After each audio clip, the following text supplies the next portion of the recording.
ಚಿಕ್ಕಬಳ್ಳಾಪುರ ನಗರದ ಹೃದಯ ಭಾಗದಲ್ಲಿರುವ ಪುರಾಣ ಪ್ರಸಿದ್ಧ ಮರಳು ಸಿದ್ದೇಶ್ವರ ದೇವಾಲಯದ ಎದುರಿನಲ್ಲಿದ್ದ ನಂದಿ ವಿಗ್ರಹವನ್ನ ಕಿಡಿಗೇಡಿಗಳು ಧ್ವಂಸ ಮಾಡಿದ್ದಾರೆ. ರಾತ್ರಿ ವೇಳೆಯಲ್ಲಿ ನಂದಿ ವಿಗ್ರಹವನ್ನ ಧ್ವಂಸ ಮಾಡಲಾಗಿದ್ದು, ನಗರ ಠಾಣೆ ಪೊಲೀಸರು ಸ್ಥಳಕ್ಕೆ ಭೇಟಿ ನೀಡಿ ಪರಿಶೀಲನೆ ನಡೆಸಿದ್ದಾರೆ. ಕಲ್ಲಿನಿಂದ ಕೆತ್ತನೆ ಮಾಡಲಾಗಿದ್ದ ಈ ನಂದಿ ವಿಗ್ರಹ ಅತ್ಯಂತ ಪುರಾತನವಾದ ಮತ್ತು ಬಲಿಷ್ಠವಾದ ನಂದಿ ವಿಗ್ರಹವಾಗಿತ್ತು. ಇಂತಹ ವಿಗ್ರಹವನ್ನ ಪ್ರತಿಷ್ಠಾಪಿಸಿದ ಕಲ್ಲು ಕಂಬದ ಸಮೇತ ಹೊಡೆದು ಉರುಳಿಸಲಾಗಿದೆ.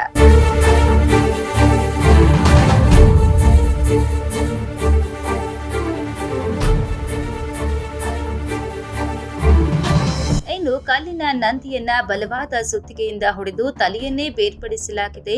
ಇದು ಯಾರೋ ಉದ್ದೇಶ ಪೂರ್ವಕವಾಗಿಯೇ ನಾಶ ಮಾಡಿದಂತಿದ್ದು, ಯಾವ ಕಾರಣಕ್ಕೆ ಹೀಗೆ ನಾಶ ಮಾಡಿದ್ರು ಎಂಬ ಬಗ್ಗೆ ಪೊಲೀಸರ ತನಿಖೆಯಿಂದಲೇ ಹೊರಬರಬೇಕಿದೆ. ಅಖಿಲ ಭಾರತೀಯ ವೀರಶೈವ ಮಹಾಸಭಾ ಸದಸ್ಯರು ಮತ್ತು ಸಾರ್ವಜನಿಕರಿಂದ ಸ್ಥಳದಲ್ಲಿ ಪ್ರತಿಭಟನೆ ಮಾಡಿ ಆಕ್ರೋಶ ವ್ಯಕ್ತಪಡಿಸಿದ್ರು.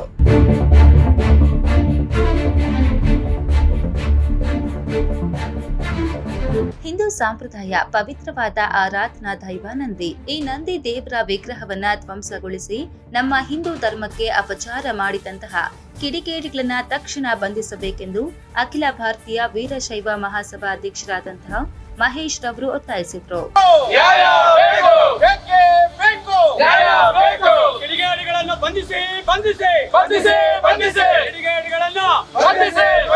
ಕಾರ್ಯದರ್ಶಿಗಳಾದಂತಹ ಹಳಿಹಳ್ಳಿ ಶಿವಕುಮಾರ್ ಅವರು ಮಾತನಾಡುತ್ತಾ, ನಂದಿ ವಿಗ್ರಹವನ್ನ ಧ್ವಂಸಗೊಳಿಸಿರುವ ಘಟನೆಯಲ್ಲಿ ಕಾಣದ ಕೈಗಳು ಕೆಲಸ ಮಾಡ್ತಿವೆ. ಈ ಕೂಡಲೇ ಜಿಲ್ಲಾಡಳಿತ ಮತ್ತು ನಗರಸಭೆಯ ಅಧಿಕಾರಿಗಳು ನಂದಿ ವಿಗ್ರಹವನ್ನ ಪುನರ್ ಪ್ರತಿಷ್ಠಾಪನೆ ಮಾಡಿ ಹಿಂದೂ ಸಮಾಜಕ್ಕಾಗಿರುವ ಅನ್ಯಾಯವನ್ನ ಸರಿಪಡಿಸಬೇಕೆಂದು ಮನವಿ ಮಾಡಿದ್ರು. ಇನ್ನು ಇದೇ ಮರಳು ಸಿದ್ದೇಶ್ವರ ಸ್ವಾಮಿ ದೇವಾಲಯಕ್ಕೆ ಸೇರಿದ ಜಾಗವನ್ನ ನಗರಸಭೆಯ ಸದಸ್ಯರ ಸಿಬ್ಬಂದಿಯೊಬ್ಬರು ಒತ್ತುವರಿ ಮಾಡಿಕೊಂಡ ಆರೋಪಗಳು ಕೇಳಿ ಬಂದಿದ್ವು. ಅಲ್ಲದೆ ಈ ಜಾಗ ದೇವಾಲಯಕ್ಕೆ ಸೇರಿದ್ದು ಎಂದು ದೇವಾಲಯ ಆಡಳಿತ ಮಂಡಳಿ ತೀವ್ರ ಆಕ್ಷೇಪ ವ್ಯಕ್ತಪಡಿಸಿತ್ತು. ಈ ಸಂಬಂಧ ನಗರ ಠಾಣೆಗೆ ದೂರು ಕೂಡ ಸಲ್ಲಿಸಲಾಗಿತ್ತು.